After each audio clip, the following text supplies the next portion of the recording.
Dan saya juga sangat merasa bersalah banget sampai saat ini, mungkin jadi beban bersalah dalam hidup saya. Dan setelah mungkin memikirkan terlalu berat, mungkin mikirin.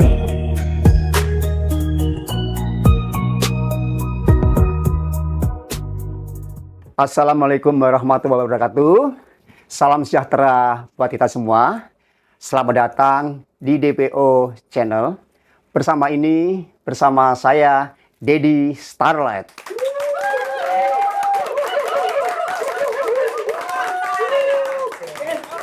Pada kesempatan kali ini, DPO kedatangan narasumber yang sudah tidak asing lagi. Siapa lagi yang tidak kenal dengan Yanti WK. Yanti WK ini kebetulan semua orang udah tahu semua ya, mudah-mudahan ya. Insya Allah dia juga penari, penyanyi dangdut, penyanyi campur sarian, pemain film juga di DPO, jadi podcast juga ada di situ, di DFO juga ada di situ, dan lain sebagainya, termasuk wedding juga dipegang. Semua ini yang namanya Yanti WK, artis kita multi talent, sekarang ada di sini.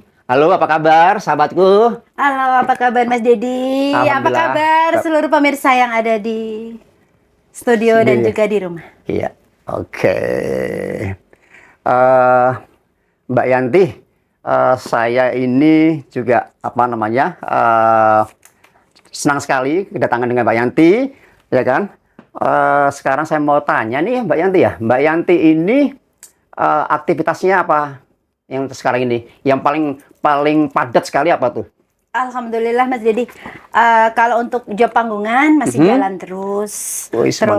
Wedding juga alhamdulillah jalan. Wedding masih sampai sekarang masih, ya? Iya, nanti terdekat ini juga banyak sekali job yang setelah habis Lebaran Haji. Iya. Terus yang terkini juga lagi penggarapan album yang diproduksi oleh Once Production. Once Production. Iya, itu ada sekitar 6 lagu dari Once Production. Oh gitu. Sudah yang kontrak dong kalau itu Mbak Yanti ya? Wow, keren. Kita 2 cucu. 2 cucu? Iya. Kalau nggak salah 2 cucu itu ada namanya Lisa ya? Iya, saya berduet dengan Lisa. Itu kalau kan juga gabung di ini ya, salah satu ini ya, manajemen itu juga itu ya, salah satu ya, ada di situ juga ya. Iya, betul. Iya, kalau salah dia itu penyanyi asalnya dari Jawa Tengah deh kalau salah. Iya. Rembang ya kalau salah ya. Betul ya. Iya. Iya. Salam kalau ketemu si Lisa. Siap. Ada salam dari Dedi Starlight. Iya. Ya. Doakan saja Mas Dedi. Oh iya. Mudah-mudahan di albumnya trio 2 cucu ya, Yanti dan Lisa yang akan rilis sekitar bulan Agustus. Mudah-mudahan lancar semuanya. Iya. Gini Mbak Yanti ya. Saya ini mengenal sosok Mbak Yanti WK Wijaya Kusuma yang seksi, yang dikenal main di film DFO, ya kan? Itu Inem pelayan seksi. Aduh, subscribe-nya luar biasa, ya kan? Itu awal mulai karir Mbak Yanti terjun ke dunia film itu ya? Enggak sih, sebelumnya saya sudah sering ikut untuk jadi bintang tamu di talent di Yan Cinema, itu di Gusi juga pernah. Di Gusi pernah juga. Toto Pranandi dan Mas Isa Marsanda. Iya. Dan ada beberapa juga. Oh, ada beberapa. Tapi yang paling greget mana di antara sekian? Yang kita udah merasa ya dengan krunya itu solid banget, pemainnya dengan semuanya itu di DFO. Oh, keren. Makasih Mbak Yanti ya. Iya. Banyak belajar. Banyak belajar di situ ya. Iya. Kita diperkenalkan dengan ya peran-peran yang lucu-lucu, yang komedi, semua. Iya, betul. Yang genit, yang itu ya di DFO. Iya. Sekarang nih Mbak Yanti sudah nikah belum sih? Ngomong nggak ya? Ya harus dong. Iya. Soalnya masih kelihatan cantik gitu loh. Oh gitu. Cantik, seksi gitu loh ya. Iya. Banyak penggemarnya juga. Nah itu, jangan-jangan nih Mbak Yanti ini masih lajang nih jangan-jangan. Kalau untuk yang kedua kali, iya masih lajang. Apa? Untuk yang kedua kali? Kedua belum. Oh, yang jadi masih single saat ini. Nah, berarti Berarti ada sesuatu dong ya. Sehingga, Itu iya. kenapa, mohon maaf gitu ya. Kenapa Mbak Yanti ini orang yang apa buat saya nih Mbak Yanti ini sosok orang yang paling ramah saya lihat ya kan. Sama siapapun selama apa kenal sama Mbak Yanti saya juga udah tahu Mbak Yanti itu orang baik gini ya kan. Kok sampai terjadi sampai divorce tuh gimana? Kok sampai segitunya? Saya kaget loh ini loh.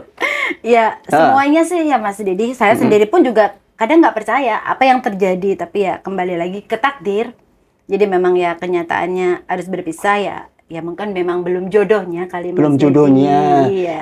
Jadi harus ikhlas meski ya gimana sih rasanya? Ada rasa Sakit mungkin. sakitnya tunggu di sini. Sakitnya tuh di sini tuh. Iya, betul ya. Kalau katanya Aha, itu aha. penyanyi dangdut. Oh siapa iya, itu? iya. Tuh sini sakitnya Iya, bener-bener ya. sakitnya tuh di sini. Itu sebenarnya udah berapa lama sih Mbak Yanti? Kita di 2021. 2021, kemudian divorce-nya tahun berapa itu? Iya itu 2021 divorce. Oh enggak, udah berapa tahun maksud saya? Menikah? Ya udah puluhan tahun sebenarnya. Boleh nggak berapa puluh tahun jadinya?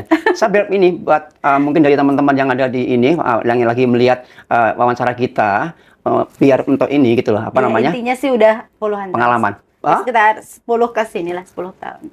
Berarti Mbak Yanti ini anaknya sekarang udah berapa? 2. Saya pengen Iya. tahu nih kan. Ini anak-anak sebenarnya ikut siapa nih Mbak?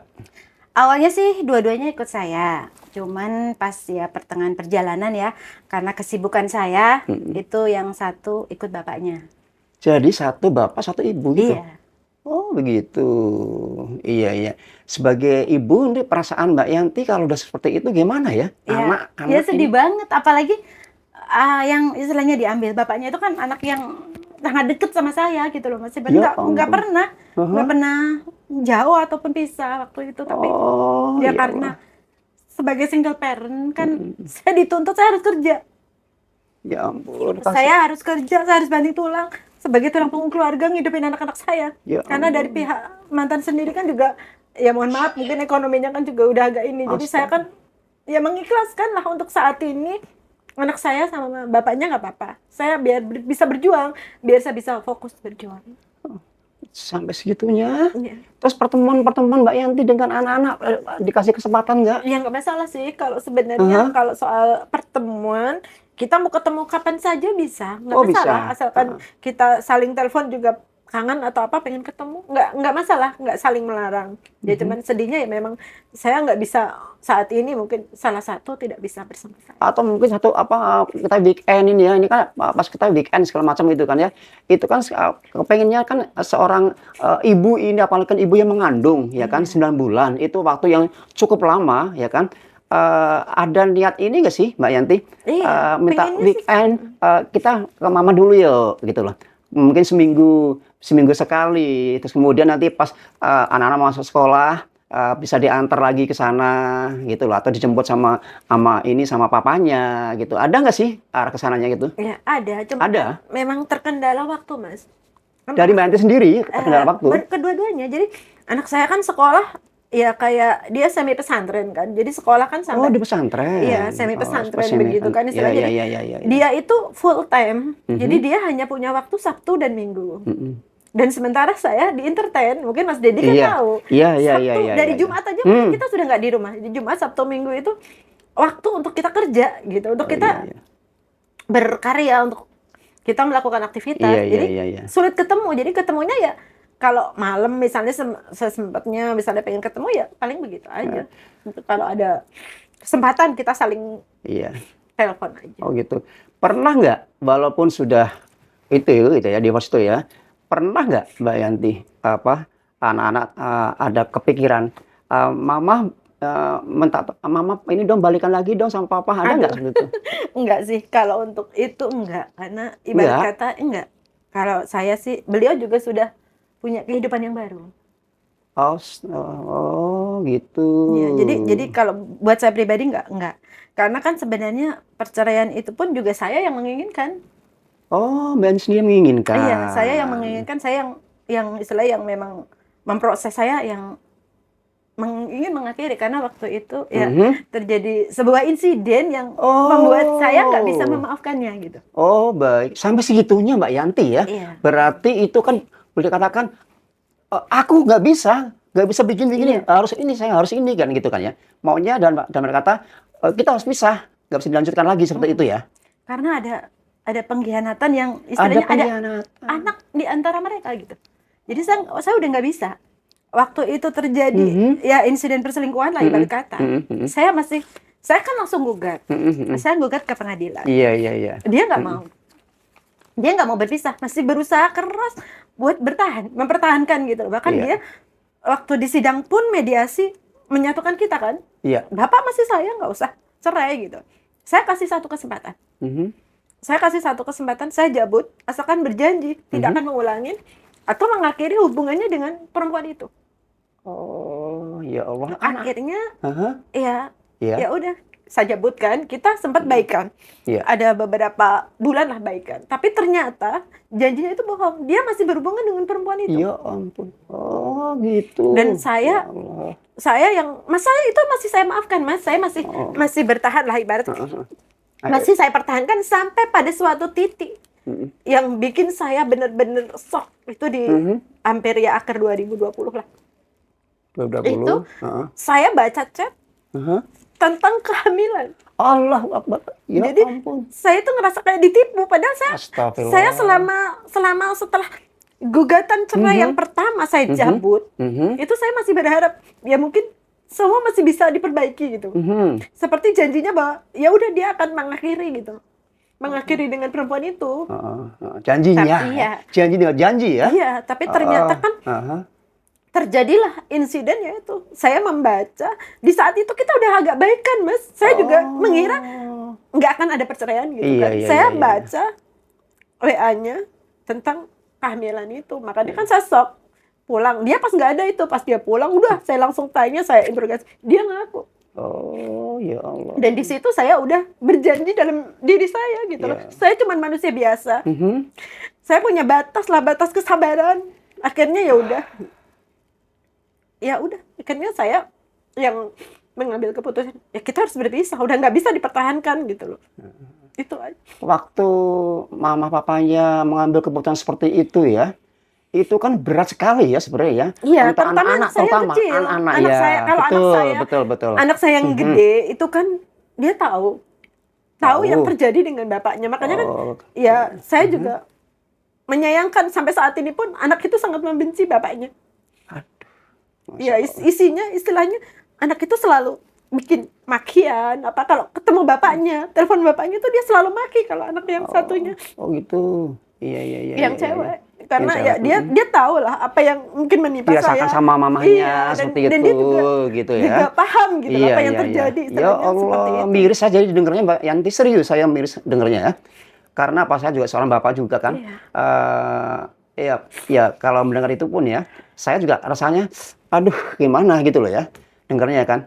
Ya alhamdulillah sih saat ini memang saya juga ini kan udah ini gitu kan ya. Udah ini lagi gitu kan ya, udah ada penggantinya juga, udah ada kan gitu Mbak Yanti ya.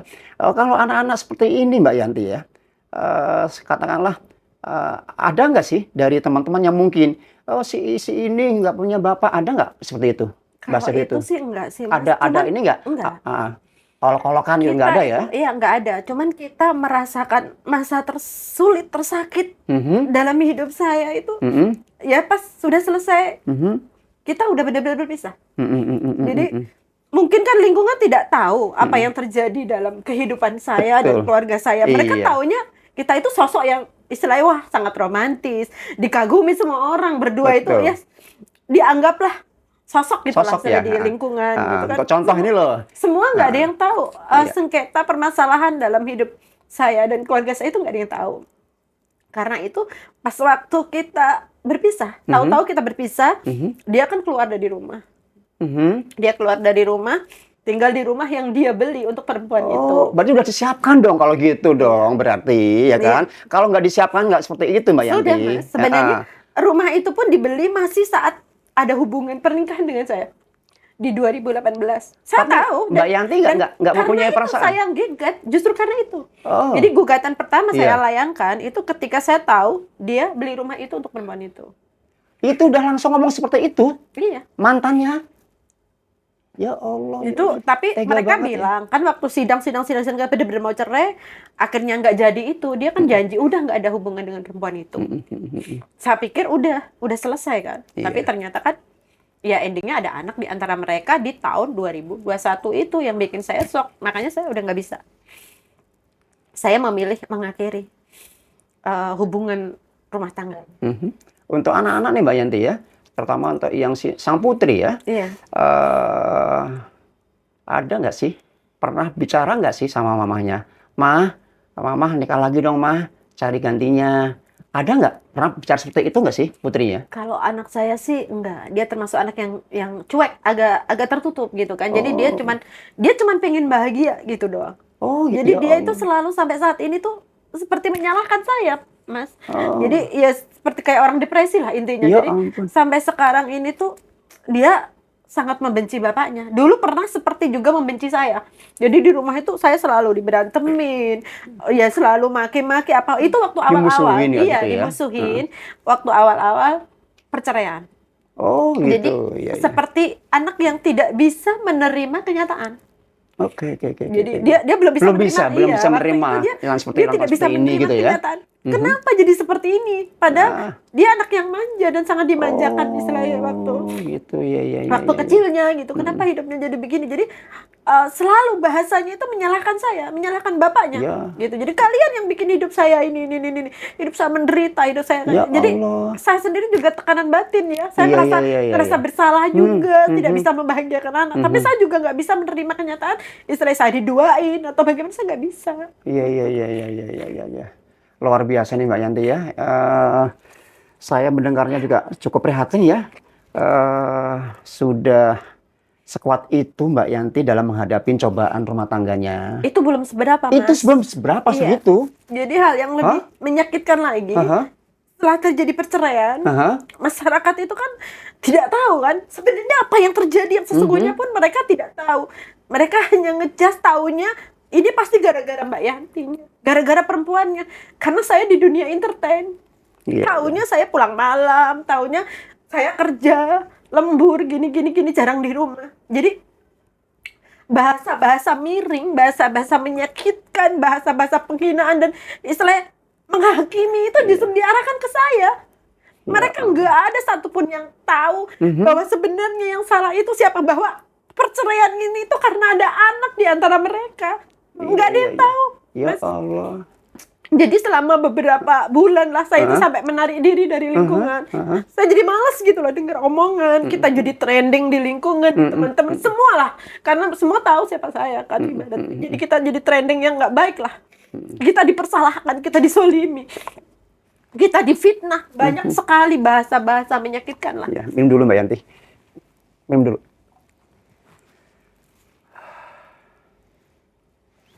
Sini. Dan saya tidak berusaha untuk membalas. Saya hanya diam. Saya biarin bahasa-bahasa itu mengalir gitu aja. Saya percaya Iya. Allah Maha tahu. Iya. Saya percaya Allah akan memberikan sebuah karma seadil-adilnya. Saya selalu berkata seperti itu. Saat ini mungkin mengujian. Iya. Dari kecil ibarat kata sampai sedetik ini. Alhamdulillah dulu saya selalu bahagia lah ibaratnya. Iya, Jadi jika Allah memang memutar takdir roda itu ke bawah. Dan saat ibaratnya waktu itu ya 2021 itu. Saya diposisikan di titik yang terbawah. Ya. Saya waktu itu ikhlas. Iya. Paling terbawah gitu ya. Iya, saya udah pisah itu kan menyakitkan. Iya, betul. Di lingkungan saya dihina, dicerca, difitnah. Ya banyak bahasa lah yang tidak sebenarnya dipakai untuk menghancurkan saya lah ibaratnya. Iya, Saya iya, hanya iya. diam. Ditambah lagi waktu itu juga masa pandemi, Mas. Jadi pas berbarengan dengan saya perceraian itu, berbarengan dengan pas pandemi Pas COVID. pandemi ya. Jadi di saat itu benar-benar saya kayak benar-benar orang yang kayak kehilangan pegangan. Kenapa? Iya. Acara semuanya di cancel. Ya Jadi kita Allah. dapat job full sampai DP itu udah numpuk lah. Masuk ke acara kita di cancel semua. Ya Jadi ampun. saya harus mengganti rugi ibaratnya kan Iya, acara-acara pastinya yang itu. mengembalikan semuanya. Dan di saat kondisi ekonomi Terpuruk. lagi ya ibaratnya karena COVID itu kan semua Iya. juga mengalami ya, bukan cuma saya mungkin. betul. Semua ada. Saya di Iya. posisi saat itu yang harus berjuang sendiri sebagai single parent. Wah, subhanallah. Bener-bener Mbak Yanti ini wanita Dan Pak. jujur istilahnya kayak mantan saya sendiri waktu itu kan kondisi dia COVID pun kolab. Jadi saat kolab kan nggak bisa berbagi lah ibarat kata. Jadi saya bener-bener seorang diri, saya harus berjuang. Berjuang. Ya ampun. Dan itu di tengah hinaan, cacian orang-orang yang nggak tahu yang sebenarnya. Karena taunya ya mantan saya itu kan orangnya jarang di rumah, diem, pekerja keras, istilahnya kayak gitu-gitu. Jadi bahasa kotor, bahasa mulut-mulut orang-orang yang mungkin dengki dengan saya itu justru mengarahnya ke saya.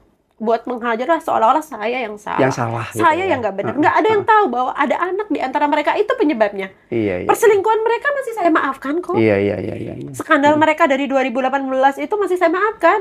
2019 kita masih ngadain acara hajatan kan, waktu itu sunatan anak saya yang kecil kan.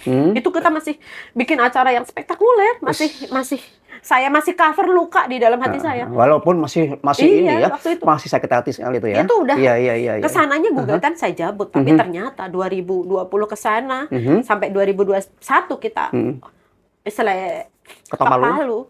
ya mereka masih berhubungan sampai ada anak di antara mereka. Sampai ada anak.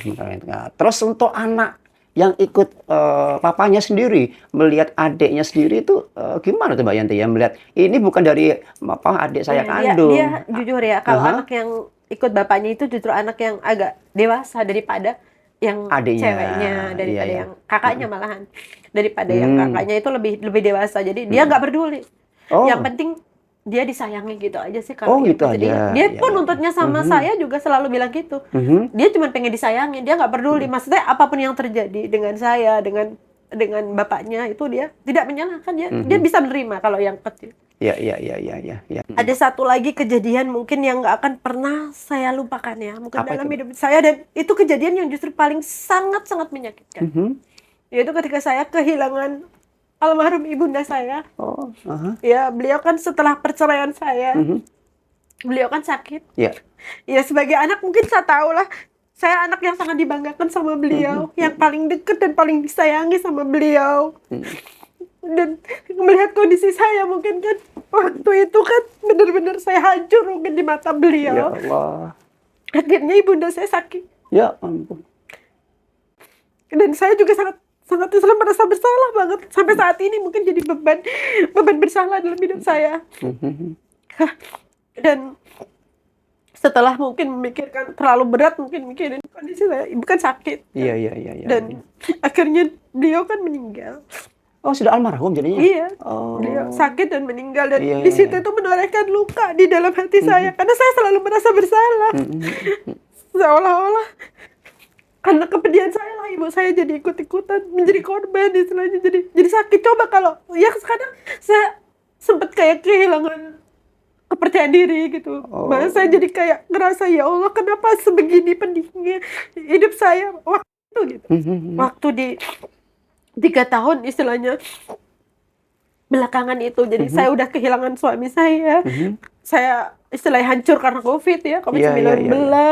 Hidup saya, dan saya kehilangan orang yang sangat saya cintai, yaitu ibunda saya. Saya benar-benar ibarat kata saya kehilangan arah waktu itu, Mas. Iya. Saya benar-benar kayak sehancur-hancurnya waktu itu. Ya Allah. Cuman yang menyemangati saya adalah anak saya. Iya. Karena inget ya, jadi saya harus berjuang buat anak-anak saya. Saya tetap semangat sampai saat ini, dan alhamdulillah Allah itu ngasih malaikat-malaikat yang sangat baik di sekitar saya. Amin. Teman-teman terbaik yang mensupport saya, membimbing saya, menggeret saya. Istilahnya, kamu nggak boleh terpuruk dengan kondisimu. Kamu nggak boleh, kamu harus bangkit. Selalu teman-teman. Termasuk kan kayak Mas Dedi juga kan. Terima kasih banyak. Mensupport saya supaya bangkit. Sampai akhirnya saya alhamdulillah bisa kembali seperti sampai saat ini. Amin. Masih dalam keadaan sehat. Sekarang juga banyak teman-teman yang ngasih aktivitas, ngasih job, istilahnya memberikan peluang-peluang buat saya, dan bahkan istilahnya mensponsor, mensupport luar biasa. Dan itu menurut saya adalah hadiah dari Allah. Hadiah dari Allah. Bahwa tidak ada kesabaran ataupun tidak ada rasa sakit yang tidak berujung. Betul. Iya. Untuk pesan-pesan buat anak-anak ini, anak-anak Mbak Yanti nih, apa pesan-pesan untuk anak-anak? Silakan. Oke. Buat anak-anakku tersayang ya, buat Mbak Putri Widya Prastianingsih dan juga Mas Andrean Rahmat Wijaya, apapun yang terjadi dalam hidup Mama, Kalian adalah penyemangat Mama. Mama kerja, Mama melakukan apapun. Semua demi kalian. Demi membahagiakan kalian. Dan juga demi masa depan kalian. Dan hanya satu yang saya mohon sama Allah. Agar kalian diberi kesehatan menjadi anak-anak yang luar biasa di kelak kemudian hari. Dan agar kalian juga tahu bahwa sayang dan cinta Mama nggak terbatas untuk kalian. Mama melakukan semua ini. Cuman kalian, karena kalian semangat hidup Mama. Saya minta menarik kesimpulan di sini ya. Mbak Yanti ini adalah sosok seorang ibu yang sangat tegar dalam menghadapi semua masalah, ya kan? Baik caci maki dari kiri kanan atau dari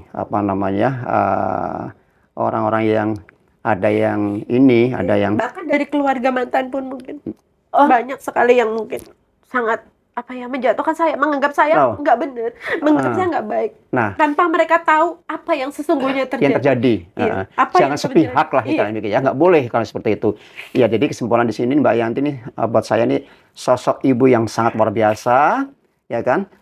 Sangat tegar dalam menghadapi masalah, walaupun itu sakitnya minta ampun. Saya dengar itu tadi juga saya hampir meneteskan air mata Mbak Yanti ya, saya tahan ya. Namanya laki-laki itu biasanya begitu, masih bisa menahan. Kalau perempuan kan tempat pengaduannya kesalahan itu kan biasanya kan mencurahkan air matanya, selesai itu kan udah agak plong gitu ya. Jadi Mbak Yanti ini saya akuin sosok wanita, seorang ibu 2 anak yang mempunyai sejuta profesi gitu ya. Semua Mbak Yanti raup semua, sampai MC pun juga iya, model pun juga iya, tambah lagi yang kemarin saya lihatin di situ gitu ya. Itu sangat luar biasa. Mencari nafkah sendiri itu yang saya kagumin ya kan. Kerja dari pagi sampai malam. Saya pun juga pernah lihat Mbak Yanti seperti itu. Ya kan, nyanyi di sana sini. Semangat saya hanya satu, Mas, pengen membahagiain anak-anak dan pengen betul. Jika istilah semuanya itu kembali normal, saya pengen semuanya, saya dan kedua anak saya itu bisa kumpul lagi. Amin. Ya, semoga doa seorang ibu Mbak Yanti ini semoga Allah mengabulkan, semoga membukakan pintu maafnya dari orang tua bapaknya itu, semoga memberikan lah ini anak-anak perlu saatnya untuk ini kembali lagi ke mamahnya. Itu mungkin dari saya Mbak Yanti ya. Ini pesan saya, Mbak Yanti tetap semangat, tetap melanjutkan karirnya di dunia seni, karena Mbak Yanti ini memang kerjanya dari hasil seni, dan kemudian ditambah lagi dengan weddingnya kan udah tahu semua wilayah sana semua. Siapa yang nggak tahu dengan Yanti WK di situ ya? Iya, mungkin dari saya cukup sekian Mbak Yanti ya. Terima kasih Mas Dedi, terima sama-sama. kasih DPO ya, Dedi Podcast Official yang pada kesempatan hari ini sudah mengundang Yanti sampai Yanti bisa mencurahkan seluruh isi hati. Iya. Dan juga buat semuanya ya pemirsa, intinya pokoknya jangan putus asa ya. Apapun yang terjadi dalam hidup kita ini adalah takdir dari Yang Maha Kuasa. Dan kita selalu yakin bahwa roda itu memang berputar. Ada kalanya di atas, ada kalanya di bawah. Betul. Dan saat kita berada di titik terbawah itu, kita harus ikhlas. Dan kita harus percaya bahwa roda itu suatu saat akan kembali pada titik. Ya, amin. Ya, semoga ini bisa menjadikan pelajaran bagi semua penonton di DPO, ya kan? Dan diambil positifnya. Ya, mungkin dari saya cukup sekian Mbak Yanti ya. Baik, dari saya bersama Dedi Starlet, dalam hal ini kita bisa mengambil positifnya dan untuk pembelajaran buat kita semuanya. Oke, dari saya Dedi Starlet, sekian dan terima kasih.